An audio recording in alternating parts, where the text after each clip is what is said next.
साम्राज्य सामान्यांचा असामान्य। पीक कर्ज व शासकीय योजनांमध्ये दिरंगाई, 4 बँकांना नोटीस।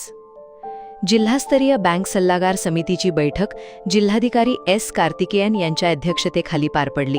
बैठकीस जिल्हा अग्रणी बँक व्यवस्थापकांसह विविध बँकांचे अधिकारी उपस्थित होते।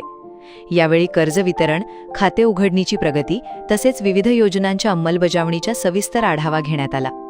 बैठकीत बँकांनी देण्यात आलेली उद्दिष्टे 100% पूर्ण करणे बंधनकारक असल्याचे स्पष्ट निर्देश देण्यात आले। तसेच खाते उघडणीच्या कामात प्रत्येक बँकेने किमान 75% उद्दिष्ट गाठावे अशी सूचना करण्यात आली। पीक कर्ज वितरण आणि शासकीय योजनांच्या अंमलबजावणीत झालेल्या दिरंगाईबाबत काही बँकांच्या कामकाजावर नाराजी व्यक्त करण्यात आली। यामध्ये Axis bank, Indian overseas bank, Bandhan bank आणि करूर वैश्य बँक यांना नोटीस बजावण्याचे निर्देश देण्यात आले। बैठकीत नाबार्ड, ओबीसी महामंडळ, कृषी विभाग आणि जिल्हा उद्योग केंद्राच्या योजनांचाही आढावा घेण्यात आला। निधी उपलब्धता, योजनांची प्रगती आणि अंमलबजावणीतील अडचणींबाबत चर्चा करण्यात आली।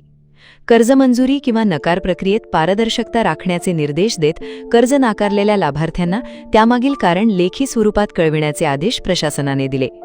यावेळी बँक अधिकारी राम वाखारडे, कदम, जिल्हा अधीक्षक कृषी अधिकारी शुक्राचार्य भोसले, जिल्हा उद्योग केंद्राचे महाव्यवस्थापक उमेशचंद्र दंडगभाळ तसेच ओबीसी वित्तविकास महामंडळाच्या जिल्हा व्यवस्थापक वृषाली लहारे उपस्थित होत्या।